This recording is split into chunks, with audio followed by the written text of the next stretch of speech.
As those who have known him privately can attest, Stephen Harper has never been drawn to spectacle, but always to service.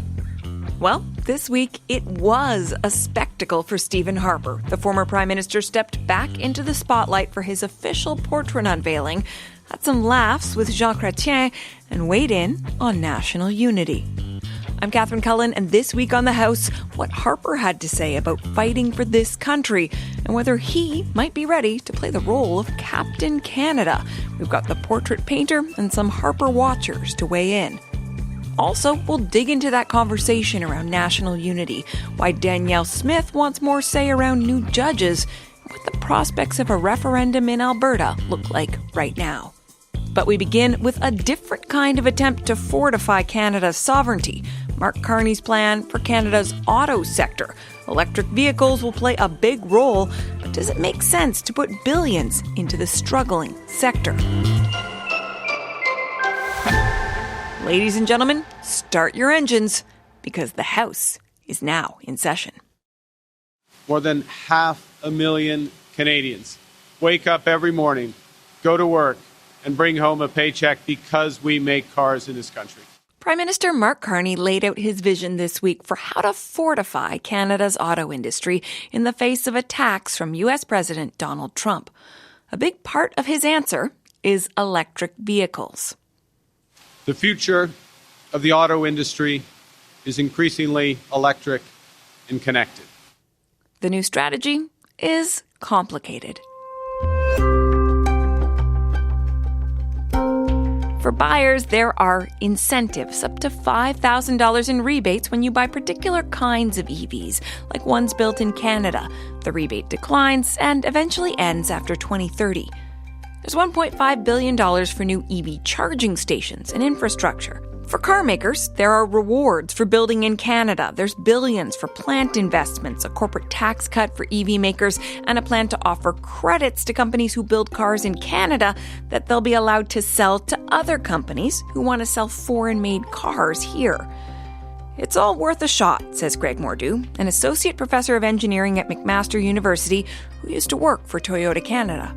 If the government of Canada was left to the devices that some have been advocating, which is stay clear and stay out of our way and don't react, because by reacting you may cause some anxiety south of the border. What we witnessed out of that strategy has been the closure or pause of the Stellantis plant in Brampton, the closure or pause of the GM plant in Ingersoll, the long dragging the puck process of a model change by Ford in Oakville and movement of a GM plant from 3 shifts to 2. That's what we've got by doing nothing. So today we've got something. So with the China endeavor, we have something. Are they going to work? We don't know. But doing nothing and waiting has been a problem for us for 12 months, and I'm glad to see that we're moving forward. But this new plan does involve trade-offs. Carney has scrapped the Trudeau-era EV mandate, which required all new car sales to be electric by 2035. Instead, the government is setting tougher emission standards for new cars. Simon Donner is a climate scientist and a professor at the University of British Columbia. Here's his take on whether the government has struck the right balance.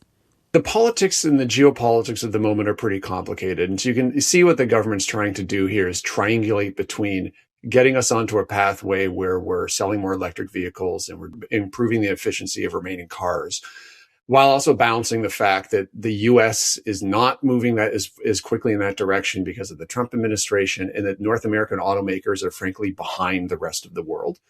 And so I know they're trying to triangulate the two things. I still think that this policy is giving in way too much. And the biggest risk isn't what's there on paper. It's that by switching from a mandate saying you have to be selling this % electric vehicles to an emission standard, it first of all allows the automakers to get in there and negotiate with the government on what that standard is going to be. And so really we need to see what the number is going to turn out to be. And then second of all, it doesn't guarantee that we're going to have more EVs being sold. It's going to depend on how they negotiate the standard. And there's a chance that if it's weakened a lot, instead what we see is more hybrid vehicles, but without getting Canada really aggressively into a shift towards electric vehicles, which is what the rest of the world is doing. To what extent we talk about this as an auto strategy, but is it fundamentally an EV strategy? I think what the government is trying to do overall here is to both shift Canada towards electric vehicles, but also shift our manufacturing towards electric vehicles. And I think they probably understand how important this is to do to be competitive globally, but they're hamstrung by the fact that we work with the North American automakers who are influenced by the US government and who are frankly way behind on electric vehicles. The one piece of good news in this strategy is that it's not just about the efficiency of the cars that are going to be sold. It is, as I mentioned, like a broader industrial strategy. So there's a lot of money in here to sponsor the building of charging stations. And there is something to be said for if you buy the cars, the charging stations will be built. If you look, just comparing Ontario and British Columbia, there's about 4 times as many people and 4 times as many vehicles in Ontario than there are in BC. But there's about the same number of charging stations. And the reason for that is because people in BC have been buying electric cars. And so there's demand, and it's quite easy to drive an electric car here. Automakers generally seem keen on this strategy. The past year has seen American car companies in particular drawing back from Canada and moving some production to the U.S.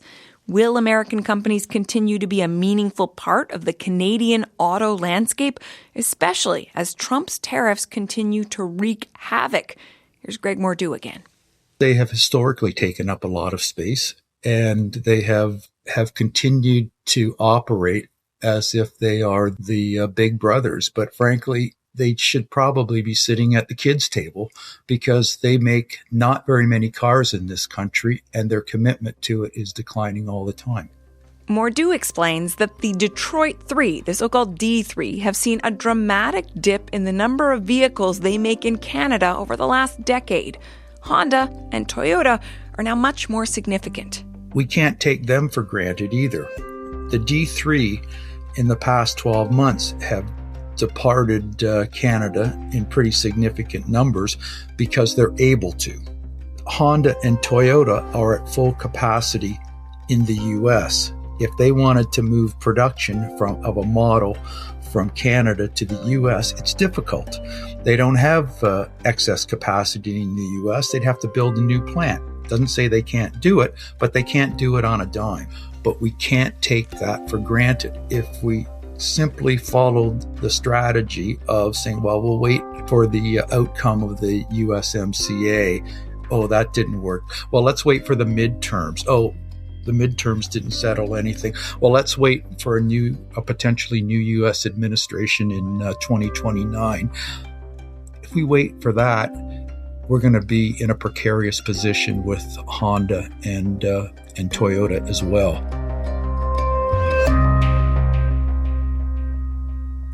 So, if nothing is guaranteed, why spend so much money on car makers? Melanie Joly is the Minister of Industry. We spoke on Thursday, just after the announcement was made. Minister, welcome back to the House. Thank you, Catherine. It's a pleasure. We've seen governments putting billions of dollars into the auto sector, but the industry continues to struggle. It is clearly in Donald Trump's crosshairs. Why is continuing to put so much money into making cars a good move? Because first and foremost, we believe in our 500,000 auto workers. They're the backbone of the Ontario economy, and of course, they're the backbone of our country's economy. First. Second, well, indeed, there's been cuts by some companies, GM and Stellantis, in the auto sector. There's been actually also an increase of production. And Honda and Toyota in Canada have increased the production of cars and have actually announced new investments in Cambridge, Woodstock, and Alliston. And so that's why we believe that we can not only we're making the best cars in the world, but we can continue and embrace what is going on in the world, which is a lot of changes in the auto sector, but we can build the best cars in the world for the world. You point to those cutbacks from GM and Stellantis. Just this week, you said that the Canadian government intends to get hundreds of millions of dollars back from those companies for moving production to the United States. And yet, when you look at the announcement, $3 billion to help automakers adapt through the Strategic Response Fund, why should companies that you are trying to get money back from be eligible to get more money from the Canadian government? Well, I'm not saying that they're eligible now. Are they not? Can you be clear? Well, if they have projects that will create jobs, I'm up for conversation. But if they're not and cutting, we'll go and get our money back, period. I just want to be clear. At this moment, given the state of play, are these major automakers eligible for this $3 billion that you announced? Well, right now, Stellantis and GM have no new plans. And that's the state of play. Now, good news, Ford is investing in its Oakville facility.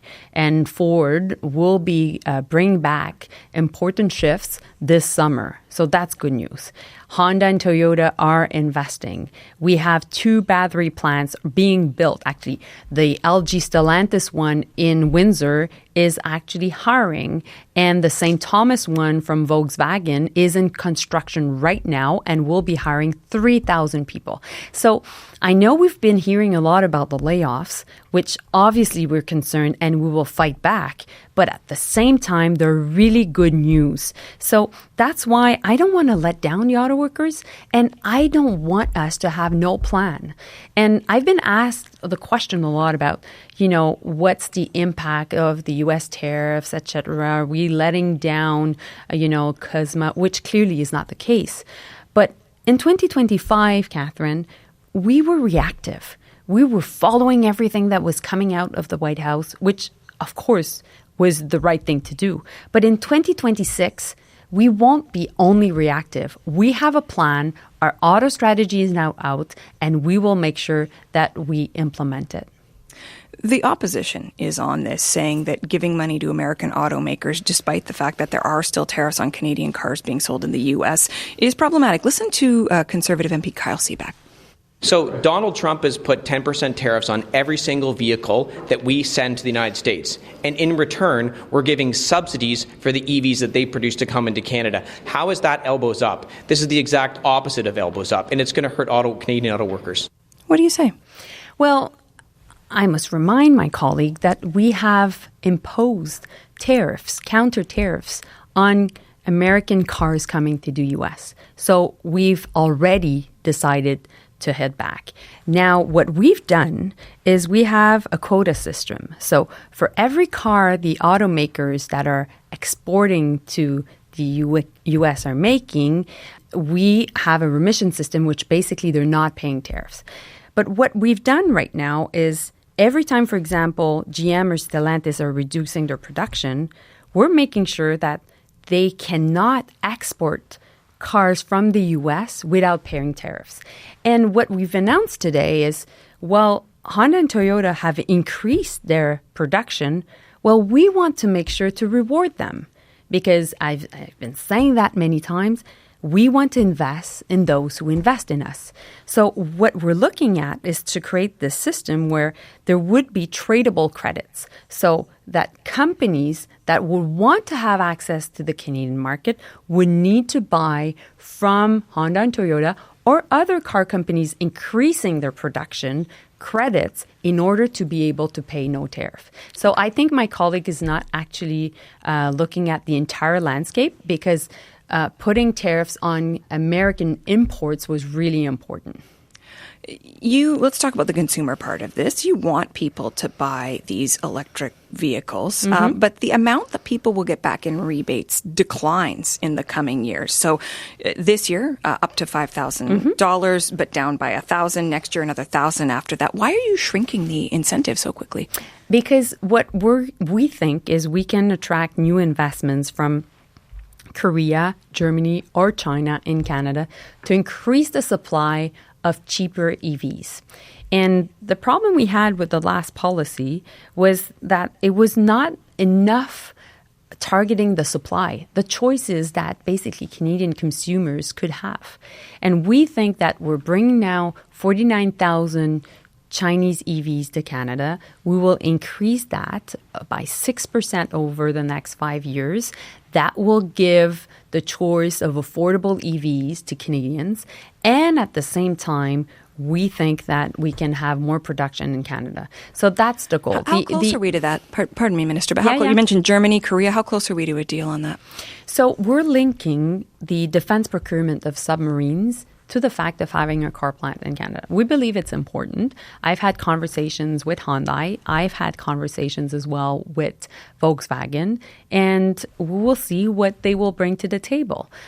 We think also that there are lots of Chinese automakers really, really interested in coming into the Canadian market, but differently from what Europe or Latin America or Asia has done.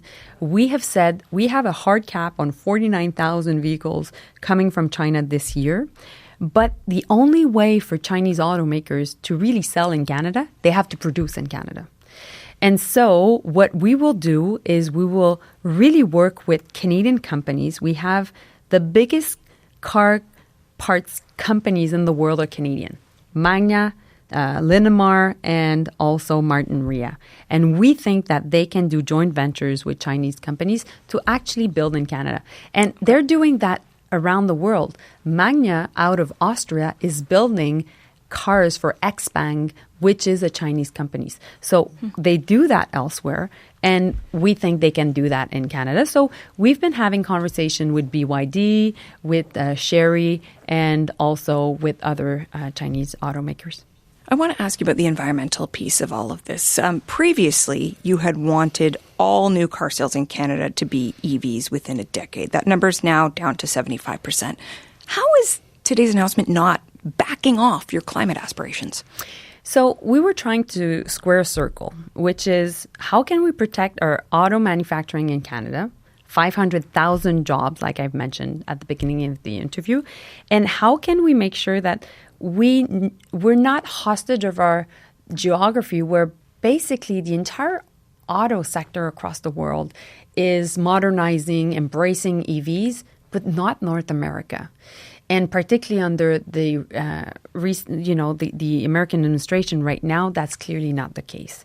So what we've decided to do is to put the onus on auto manufacturers while building their cars to make them more efficient, to make sure that, notwithstanding how they do that, they would get to a major reduction of GHG emissions to basically reduce the impact of carbon in their country. And Canada has historically always aligned to the U.S. when it came to GHG emission standards. What we will be doing now is we will be aligning way more to the EU, which has no EV mandates policy, but has a policy of GHG emission reduction. And we think that automakers will have no choice, but not only that they will it be EVs, will it be hydrogen, will it be just new technology, but at the end of the day, they will have to comply with these standards. And so that will force much more research and development, so R&D, more new technologies, but we think that we can get to the same the same objective, destination. but in same destination, indeed, but in another way or a different route. Okay, there we go. Listen, we just have a minute left here, Minister, but I do want to ask you. You have Conservative MP Jamil Jivani, who represents a lot of auto workers in his Ontario riding in Washington, D.C. this week. He's meeting with his friend J.D. Vance. He was sending out a message, he said, from Donald Trump, apparently talking to Marco Rubio. Is there a role for him to be playing in Canada's negotiations with the U.S.? You know what? There's definitely a role for him to play. He should be calling out the U.S. tariffs on the auto sector. Mr. Jivani is an MP for Oshawa. And until yesterday, I called him out because he was not denouncing the GM decisions to cut the third shift in Oshawa. He was actually just embracing what was being said and what was being done in Washington. And that's a problem. So I just want to be clear here. Yeah. You want him to say that to Marco Rubio. You, as the representative of the government of Canada, are asking him to be repeating that message at the highest levels, Vice President, Secretary of State, to represent in a fashion your government, even though he's an opposition MP. Catherine, to represent his people, his constituents. The people have lost their job in Oshawa. As an MP for riding in Montreal, if my industry, for example, the aerospace sector was being bullied, of course I would denounce it. I don't even understand why he's not doing it. So, it's one thing to say, I want to help. No problem. You want to help? Well, make sure that you talk to GM, make sure that you denounce the tariffs, and make sure that ultimately they're lifted. And that's the best thing you can do for your constituents, and that's the best thing you can do for auto workers. And meanwhile, we'll find ways to solve this problem, to square the circle of keeping and growing our auto footprint across the country. And that's my commitment to Canadians. Minister, I appreciate your time today. It's a pleasure. Thank you. Industry Minister Melanie Joly.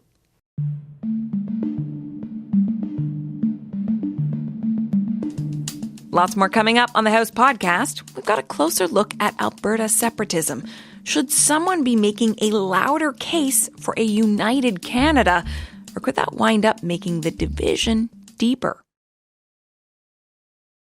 I'm Catherine Cullen. You're listening to The House, making politics make sense. Make sure to give us a follow so you never miss an episode, and tell us what you think of the show. You can email us at thehouse@cbc.ca. Alberta Premier Danielle Smith is seeking a new concession from the federal government. This week, she said Alberta wants more say in the selection of judges, and she says she'll hold back legal funding if she doesn't get it. All of this is happening as concerns grow about Alberta's separatist movement and the possibility of a referendum on the province's future. So, is the Premier likely to get what she wants? And what about these questions of Albertan separatists meeting with officials from the Trump administration? Our colleague Kathleen Petty is all over it. She's the host of West of Centre, the CBC podcast that focuses on the politics of Alberta and others to the west of central Canada. Kathleen also used to host this show. And so, Kathleen, I can't resist the chance to say, welcome to the House.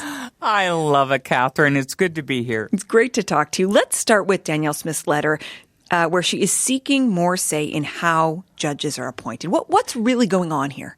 Catherine, there's history to this, obviously. The Premier has expressed a lot of frustration with the judiciary in recent weeks and months, arguing, in her view, they don't reflect the views of the people of the province in some of their rulings, and referencing that opinion when defending her use of the notwithstanding clause, where she said, that's the role of an elected official. You've got to make decisions. The role of the court is to offer their interpretation, but too often I think the court has overstepped. And so the idea of Alberta having a bigger role in selecting federal judicial appointments is something that I think would come naturally to her. And perhaps there might be some support broadly, but I really, Catherine, think her argument behind it to suggest that it's because they need to appropriately reflect Alberta's distinct legal traditions, which is how she put it in her letter to the Prime Minister, is what most observers really are focusing on. Jared Wesley, who's a political science professor at U of A, calls it coded language. And he says the rhetoric that she used around it, talking about Alberta values and other public statements saying federally appointed judges are not legitimate gatekeepers to democracy and so on, suggests that it's a real concerted effort to delegitimize the role of the courts in policymaking here. And I guess part of the interesting conversation here, Kathleen, is how all of this fits into the conversation about Albertan separation. It fits, I think, in terms of her aspirations and demands that Alberta be allowed to assert autonomy, but also influence, having Alberta's demands responded to. I mean, just remember, we saw with the gun buyback pushback, that came right on the heels of the energy MOU. So there was peace in the land, but there was still a dispute. And I don't know, maybe she's going down a list of grievances, checking them off.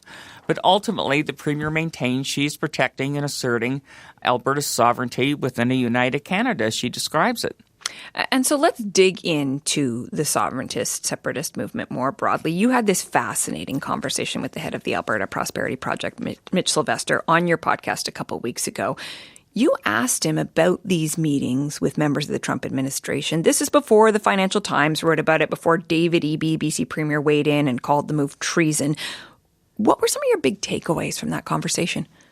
Well, there were a number of questions, but one in particular I wanted to get at, and this is apart from that $500 billion credit facility request that has been reported on, but more specifically about whether U.S. funds were being directed toward the effort to vote on separation. And here's what Mitch Sylvester told me. What U.S.-based funding is involved in your effort? Absolutely none. Okay. We are absolutely a grassroots organization on purpose. We don't want to be beholden to anyone, even big Canadian businessmen. We don't want to take big donations for people. We're a grassroots organization that cater to the needs of the people, the grassroots people in this province. So there's no money coming in from the U.S., even at the grassroots level? Not that I'm aware of. Further to that, Catherine, I asked him if Pierre Poilievre had won the election, would this drive to separate exist? And he said it would have changed everything. But he also said he didn't believe Poilievre or any Conservative leader will ever win. And I should point out, I know others in the movement that I've spoken to have argued that essentially anyone who aspires to be Prime Minister of Canada, irrespective of political party, needs to cater to Quebec and Ontario, where the bulk of the seats are. So essentially the federation is designed in a way that will always put Alberta, in their view, at a disadvantage in terms of power and influence. We hear over and over again that polls show that the support for separatism in Alberta, it's still in the minority. But what about the likelihood of a referendum? Where are we on that? Well, the effort needs just shy of 170,000 signatures. And of course, now this effort is underway just a little over a month into it. They have a 4-month window with which to get those signatures. And there have obviously been some pretty dramatic images of big rallies where people have shown up. There was a recent one in Calgary that I think got a lot of play. Over 3,000 people showed up to that. Don't know how many of them were signing necessarily. They may have already signed before they even went to the rally. But it's important to remember, and this point has been made by some observers, that sure, it looks impressive and they do have people coming out, but now do that 50 more times is how it was put to me. So fair enough. But it's hard to assess right now. They've got just a little less than 3 months to go. But as I say, they're not giving us updates, so we don't really know where they're at. When it comes to trying to keep the country together, how helpful do you think it would be to have a federal voice really making the case for Canada right now? It's hard to imagine how most federal voices would play here, because I think that would actually be weaponized by the separatist movement, because that's exactly sort of what they're fighting against. I suspect that the more persuasive voices might be those who would be from Alberta. Perhaps a Stephen Harper is an example of one. I know that I talked to Ian Brodie, Stephen Harper's former chief of staff, and asked whether Pierre Poilievre should be campaigning on the no side should this referendum go ahead. And he certainly thinks that should be the case. There's some questions whether Danielle Smith would join that effort, because right now she says it's all theoretical. It hasn't happened yet. But when there actually is a campaign, assuming they meet the threshold, I think there will be considerable pressure on her to explicitly say what side she's on. Kathleen, thank you so much for putting this into perspective for us. You're very welcome, Catherine. The CBC's Kathleen Petty. She mentioned the idea Stephen Harper could be a voice to advocate for Canadian unity. Well, this week we got a little sense of what that could sound like, as well as a rare public glimpse of the former Prime Minister's sense of humor. Now, I know that there are many here who have been looking forward for a long time to my public hanging. On Parliament Hill this week, it felt a bit like Harperpalooza. All week long, there were events honoring the 6th longest-serving Prime Minister in Canadian history, who spent nearly a decade in office. On Tuesday, Stephen Harper's official portrait was unveiled. It shows not just Harper, but also objects that represent parts of his private life. So what did we learn about the former PM? And could this moment mark Harper's return to the spotlight?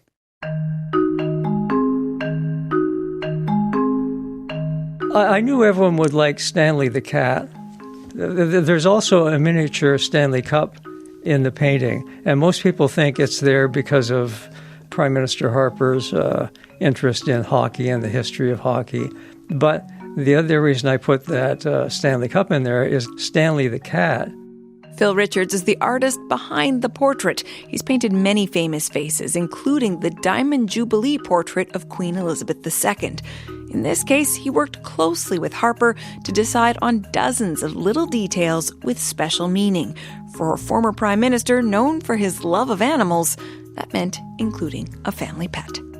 They had a contest to name the prime minister's cat, and Stanley won, but Stanley was named after the Stanley Cup. One comment about the painting that made me laugh, I don't know if you saw this, was on X, on Twitter. Stephen Harper's son, Ben, said, "It's an official portrait of Stanley with Stephen Harper in the foreground." Well, yeah. Is Stanley the real star of the show here? My private title for this painting is Stanley and Friend. Richards met with Harper several times to complete the portrait. With all these details, he's asking us to look beyond the position of Prime Minister and see the person. One of the things that I'm trying to express in not just this painting, but most of the portraits I do, the fact that no matter what the leadership role is that a person has taken on, once they leave that role, they're a person again. And they can relate to anybody. Like once you step out of that position where you're expected to be, favoring one group over another, you can stand back and just see that, like all these groups, as divisive as they look from the outside, given enough time, there's a common humanity that everyone relates to that can overcome those divisions. I think in that portrait, you see a bit of the Cheshire Cat, Stephen Harper, and not just Stanley, because there's all these enigmatic little puzzle secrets hidden away, Easter eggs in the portrait, and I think that's fun. And it sort of asserts, both, I guess, a playful side of him that a lot of Canadians aren't aware of, but also an intellectual side. All his books, his master's thesis is there, for goodness sake. I happen to have read it. It's just in your free time. In my free time. Donda McCharles is the Toronto Star's Parliament Hill bureau chief. She covered Harper's time in power. This week marks 20 years since Prime Minister Stephen Harper took office. And the current Liberal Prime Minister had some warm words for the former Conservative leader at the official portrait unveiling. In a political climate increasingly buffeted by noise, he brought composure, intellect, and decisiveness to public life. Mark Carney praised Harper for his fiscal management during the global financial crisis of 2008. Another hallmark of Harper's time in office, his apology to former students of residential schools. John Ibbotson wrote a biography of Stephen Harper. One of the most significant achievements has to be that the Federation was at peace, probably more at peace on his watch than any time in my lifetime. Harper believed that the federal government should stick to its knitting, do the things the Constitution says it should do, and let the provinces do the things that the provinces should do, whether that's healthcare, education, and social services. And as a result of that, you didn't have the huge federal-provincial confrontations that you had before he was Prime Minister and that you had again after he was Prime Minister. And in fact, a PQ government came to power while he was PM, and then rather swiftly lost power because there was nothing to fight against. There was no Ottawa to be the enemy of. And I think that's one of his big achievements. I think what stands the test of time is things like his support for the military and a muscular assertion of Canada's both power and sovereignty on the international front, his defense of Arctic sovereignty. He went in a way that Trudeau never did and that Carney has not yet to the north almost every other year to promote Canada's presence there. He asserted a muscular defense of Ukraine and Israel on the world stage as well. Over the course of this week, this Harper-palooza, we have heard a lot from the man himself and people who support him about his accomplishments. But when he left office, there was certainly a group of Canadians who were very much opposed to his time in office. What do you think it was that brought about so many people who really pushed back against what he did with the country? I think when he left office, there were a lot of Canadians who felt that the tone he had brought to politics in Canada over the previous decade had been too nasty, too partisan, and they disliked, the assertion of conservative values as Canadian values, are all Canadians' values. And it doesn't leave much room for disagreement, but you'll recall, like in that last campaign, when Stephen Harper lost government. Things like the niqab ban at citizenship ceremonies, the barbaric cultural practices tip line, those things, I think, signaled to Canadians who disagreed with Mr. Harper's approach that he was proposing a less tolerant Canadian value or philosophy or approach to issues in the world. Conservative prime ministers have a bit of a legacy issue in that Stephen Harper and Brian Mulroney, and I would contend John Diefenbaker, were all in some ways hated in their own times by a large chunk of the population, that chunk of the population that was progressive. But then over the years, as that sort of animosity waned, people were able to look back with Mulroney and with Harper, and I think also with Diefenbaker. You could say, well, you know, they did a pretty good job, all things considered. Now, the current guy, I can't stand. But I think what's happening is the Mulroonification of Stephen Harper, the appreciation for his strengths, and maybe some forgiveness for his weaknesses. Perhaps part of that Mulroonification includes Harper sharing the stage this week with fellow elder statesman, former Prime Minister Jean Chrétien. We burned the White House, but we will not repeat it. It's part of it's been torn down by the current incumbent. Repeatedly this week, Harper brought up the conversation around national unity in the face of threats from the United States. That included at his portrait unveiling. We must preserve Canada, this country handed down to us by Providence, preserved by our ancestors, and held in trust for our descendants. We must make any sacrifice necessary to preserve the independence and the unity of this blessed land.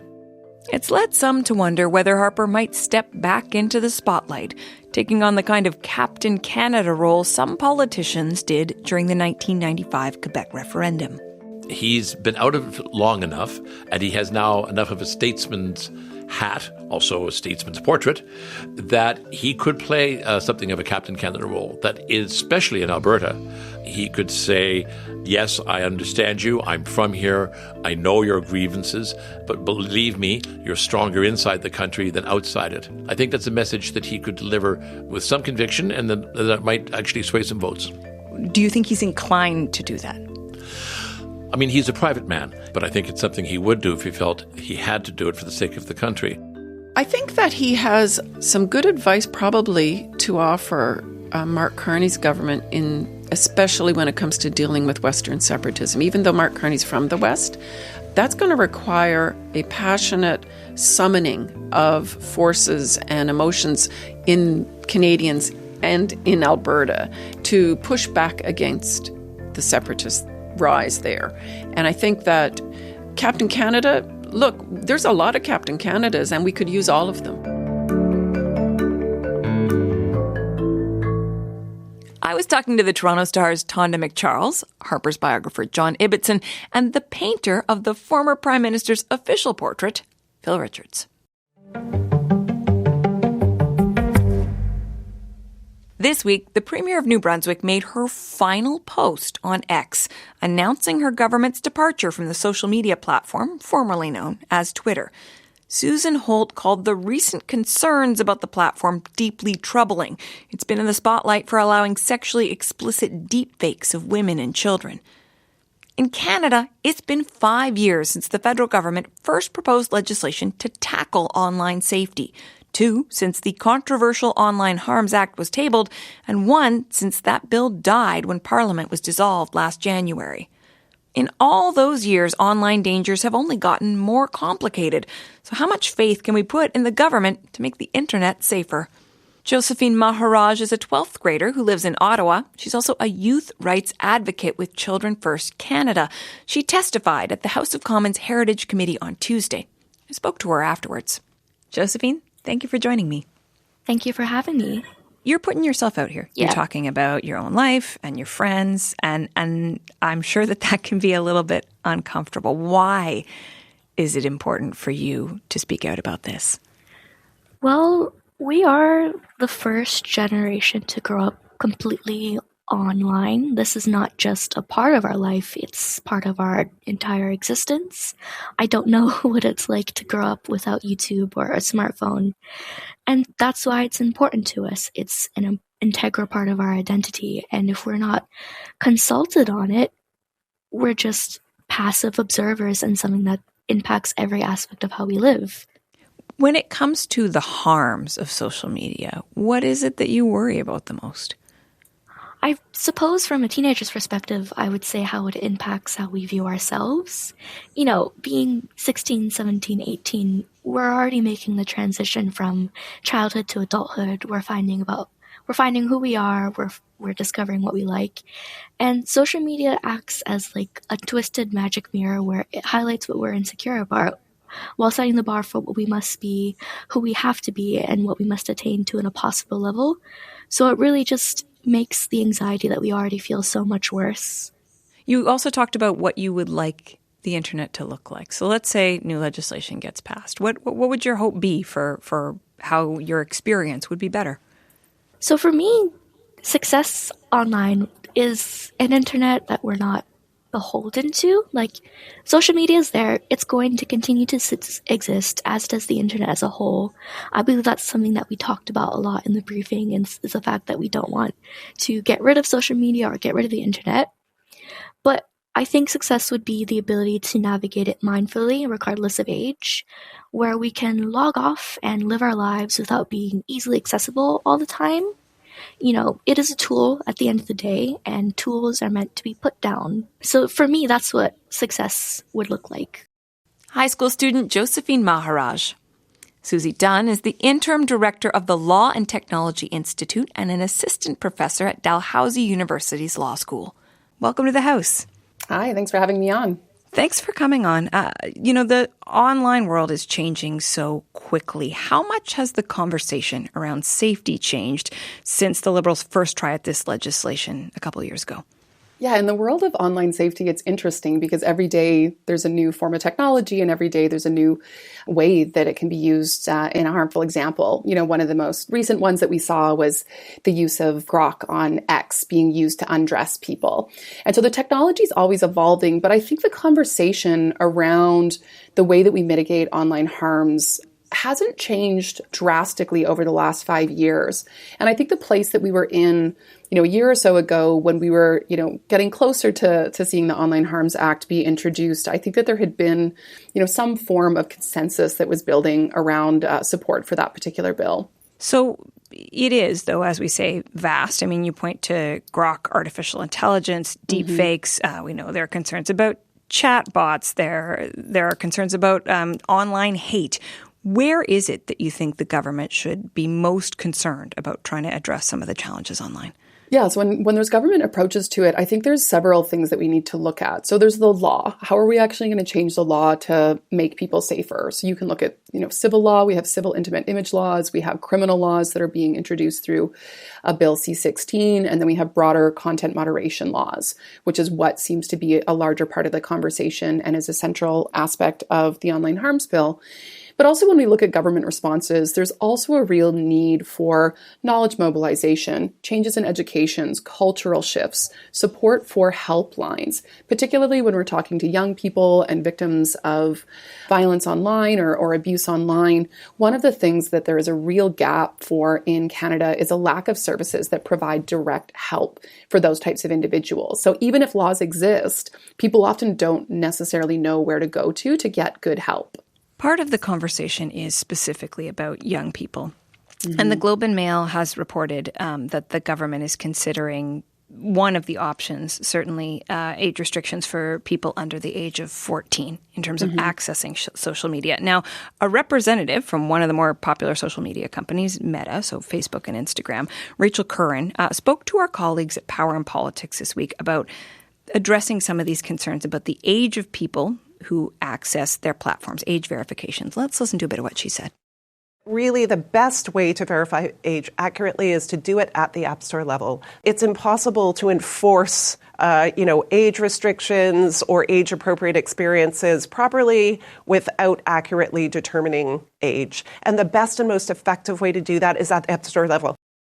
So this conversation, if there are going to be age restrictions, and we still don't know where the government is going to land, who is responsible? Meta there saying, in fact, the more effective way to do it is not to ultimately leave that with us. It's to do it at a higher level. What do you make of that?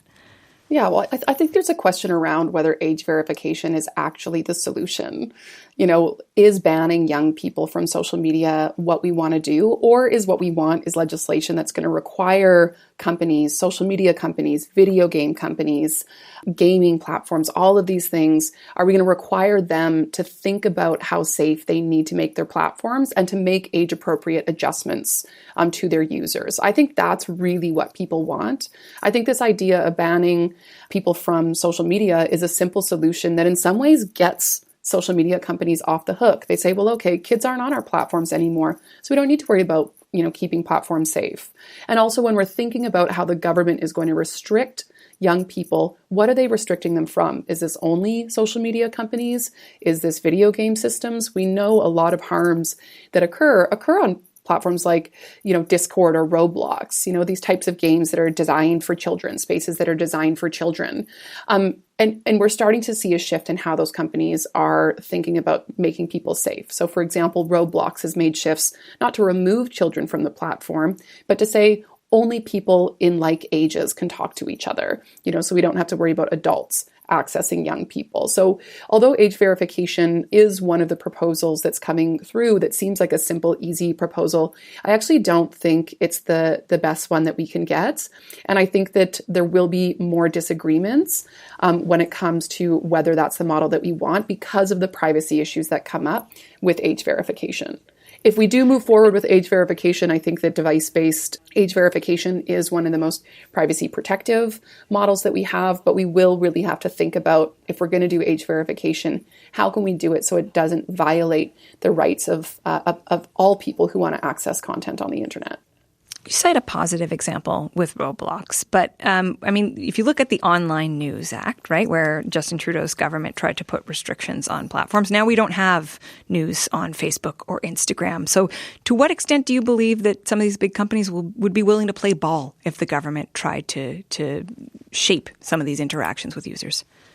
I think it's always a risk. What we've seen, with sexual content, there's been age verification laws put in place in many states down in America. And one of the things that Pornhub has done is it's just geo-blocked those states. It just says, we're not going to provide those services. Same thing here in Canada. We had the Online News Act. They say, well, we're just not going to provide news. There's always a risk that when we create regulation, that these companies are just going to make a choice about whether to provide services in Canada or not.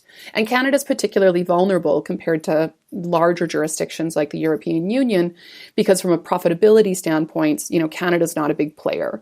Meta's not really that concerned with the population of Canada because it's such a small amount of advertising eyes, that they would lose. So there is a risk to do that. But again, when we're thinking about the trade-off, do we want to not legislate safety for these digital products and have unsafe products that are causing real harms to children, to adults, to many people?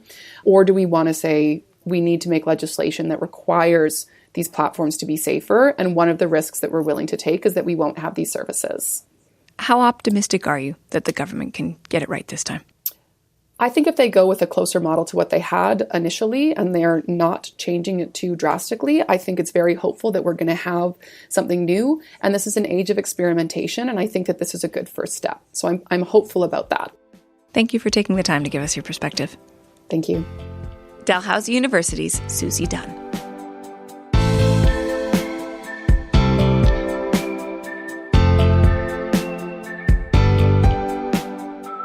That is it for us this week. Our crew on the house is Kristen Everson, Benjamin Lopez-Stephen, Theo Van Busicum, and our senior producer is Jennifer Chevalier. Technical production by Miguel Plant.